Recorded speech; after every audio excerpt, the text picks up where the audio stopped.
మీ business ఏదైనా మీ ఊర్లో promotion చేయాలంటే అది సుమన్ టీవీతోనే సాధ్యం. ఇప్పుడే సంప్రదించండి. డైల్ 100ని మిస్ చేస్తున్నారా? అయితే ఈ వీడియో మీకోసమే.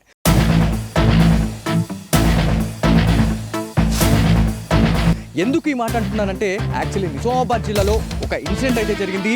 చాలా సార్లు కూడా డైల్ 100 మిస్యూజింగ్కి సంబంధించి చాలా సార్లు మనము సుమన్ టీవీ బేసిక్గా స్పెషల్ స్టోరీస్ అయితే రావడం జరుగుతూ ఉంది.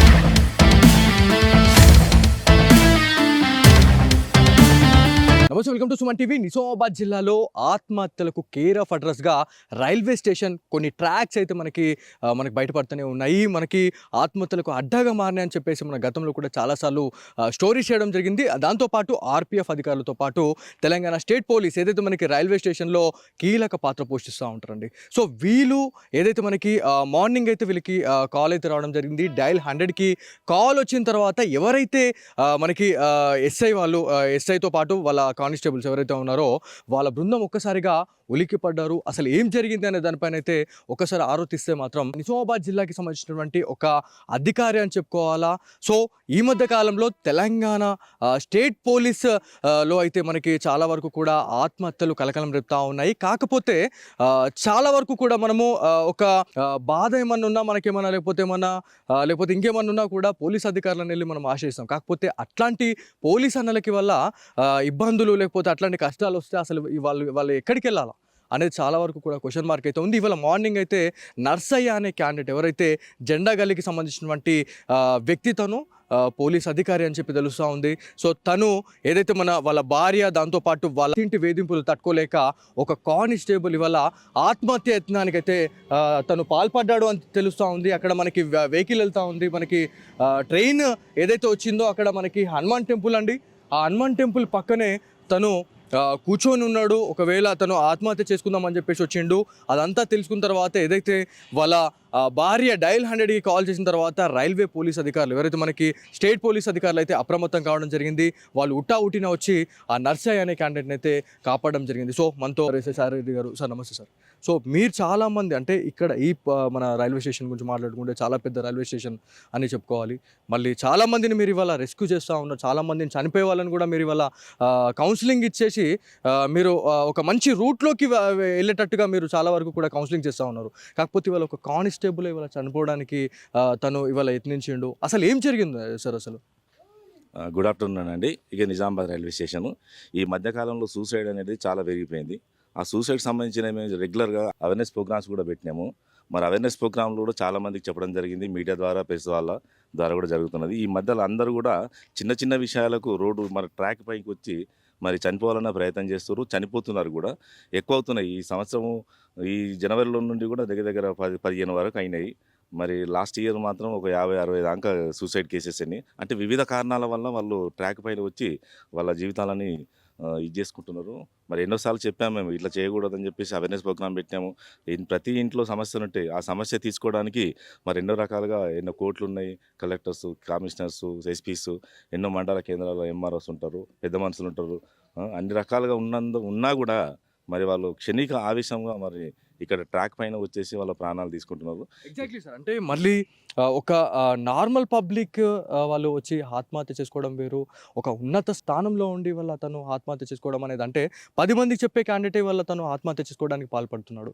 అంటే ఏం జరుగుతూ ఉంది అంటే ఎంత పేషెన్స్ అనేది తగ్గిపోయింది.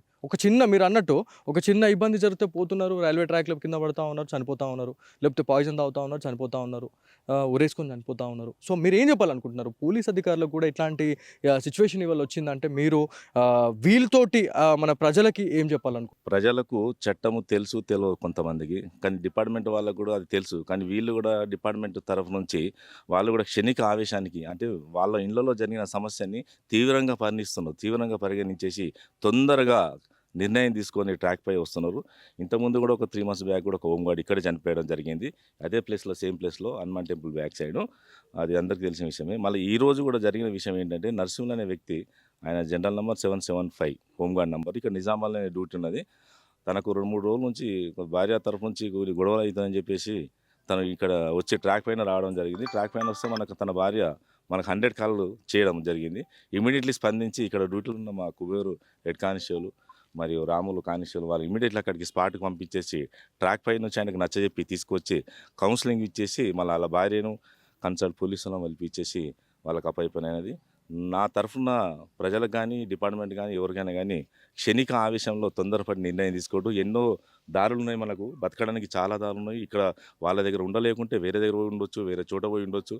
ఎన్నో సమస్యలకు ఎన్నో మార్గాలు ఉంటాయి. సమస్య ఎందుకంటే సమస్య ఖచ్చితంగా వస్తుంది, దాన్ని మనం తీసుకునే ప్రయత్నం చేయాలి.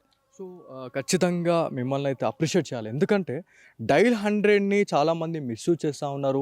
దాంతోపాటు చాలా ఏరియాలలో కూడా మనకి సోషల్ మీడియాలలో డైల్ 100కి కాల్ చేస్తే అధికారులు రెస్పాండ్ అవుతలేరు అని చెప్పేసి కూడా మనకు చాలా వార్తలు విన్నామండి. కాకపోతే మీరు డైల్ 100 వచ్చిన తర్వాత మీ సిబ్బంది ఇక్కడ రావడము, అతన్ని ఇవాళ రెస్క్యూ చేయడం అనేది నిజంగా చాలా పెద్ద అప్రిషియేట్ అని చెప్పుకోవాలి. నిజంగా అప్రిషియేట్ చేయాల్సిందే. ఎందుకంటే కొంచెం మీరు కొన్ని క్షణాలు లేట్ అయి ఉంటే ఏదో ఒక ట్రైన్ వచ్చేసి దాన్ని కొట్టేస్తుండే. ఇవాళ చాలా పెద్ద ఇన్సిడెంట్ అనేది మీరు ఇవాళ తప్పించారు. సో మీరు ఫైనల్గా ఎవరైతే యంగ్స్టర్స్ కావచ్చు, లేకపోతే ఇట్లా క్షణికావేశంతో చనిపోయే వాళ్ళు ఎవరైతే ఉన్నారో వాళ్ళకి ఏమైనా కౌన్సిలింగ్ లాంటిది ఏమైనా ఒకవేళ మిమ్మల్ని నమ్ముకొని వచ్చే వాళ్ళకి మీరు ఏం చెప్పాలనుకుంటున్నారు సార్? అంటే ఇక్కడ రైల్వేలో మేము కౌన్సిలింగ్ పేపర్ ద్వారా మీడియా ద్వారా ఇస్తాము. కానీ మాకు జిల్లా లెవెల్లో మండల స్థాయిలలో పల్లెటూరులకు వెళ్ళేసి వాళ్ళ పెద్ద మనుషుల సమక్షంలో కౌన్సిలింగ్ ఏర్పాటు చేస్తారు. యూత్ కానీ పెద్ద మనుషులకు కానీ అందరూ కూడా అది చేస్తున్నాము. ముఖ్యంగా ఏంటంటే ఈ 100 కాలు రావడం, ఈ రోజు రావడం ఒక ప్రాణాన్ని కాపాడింది. దయచేసి ప్రజలకు నా తరఫున ఒక కోరిక ఏంటంటే 100 కాల్ని మిస్యూజ్ చేయకండి. ఎందుకంటే ఇలాంటి సందర్భం వచ్చినప్పుడు మాకు ఎక్కడ పోవాలో ఏం చేయాలని అర్థం కాకుండా ఉంటుంది. అనుకోకుండా జరిగిన సంఘటన ఈరోజు ప్రత్యక్షంగా జరిగింది కాబట్టి ఈ 100 కాలే అతని ప్రాణాన్ని కాపాడింది. ప్రజలు ఎవరైనా సరే తనకు ఖచ్చితంగా అవసరం 100 కాలు పోలీసు అవసరం ఉన్నారు కావాలి అనుకున్నప్పుడే దయచేసి చేయండి. తాగి ఏదో విషయం చేసి పోలీసులకు ఏదో పరిశాన్ చేద్దామని ఆలోచన పెట్టుకోకుండా యూత్ అంతా మరి అవసరం ఉన్నప్పుడే చేసి 100 కాల్ని వినియోగించుకోవాలని కోరుచున్నాను. Thank you sir. ఇది మొత్తానికి ఒక్కసారి ఆలోచించండి. ఈ ఆత్మహత్యలు అనేది పక్కన పెడితే మాత్రం డైల్ 100 అండి. సో అన్ఫార్చునేట్లీ మనం డైల్ 100 గురించి మనం మాట్లాడడం, డైల్ 100కి కాల్ చేసినారు. సో డైల్ 100 గురించి అక్కడక్కడ కొంతమంది అధికారులు రెస్పాండ్ కావట్లేదు, అది అని చెప్పేసి మనం మాట్లాడుకుంటాం. కాకపోతే ఇక్కడ ఎంత అలర్ట్కున్నారు. సో నిజామాబాద్ రైల్వే శాఖకు సంబంధించినటువంటి తెలంగాణ స్టేట్ పోలీస్ అధికారులు ఎంత అప్రమత్తంగా ఉన్నారు. వాళ్ళు అప్రమత్తంగా ఉండడం వల్ల ఇలా ఒక తోటి కానిస్టేబుల్ని అయితే, హోంగార్డ్ని అయితే వాళ్ళు కాపాడడం జరిగింది. మనము చాలాసార్లు కూడా సుమన్ టీవీ వేదికగా మనము డైల్ 100కి సంబంధించినటువంటి మిస్యూజింగ్ ఏదైతే ఉందో దాని గురించి చాలాసార్లు మనం స్టోరీలు చేస్తాం.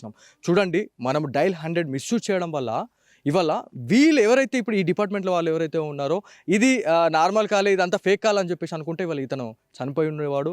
దాంతోపాటు 2 తెలుగు రాష్ట్రాలు ఇది ఒక పెద్ద న్యూస్గా ఇవాళ మనకి చర్చకు వస్తుంది.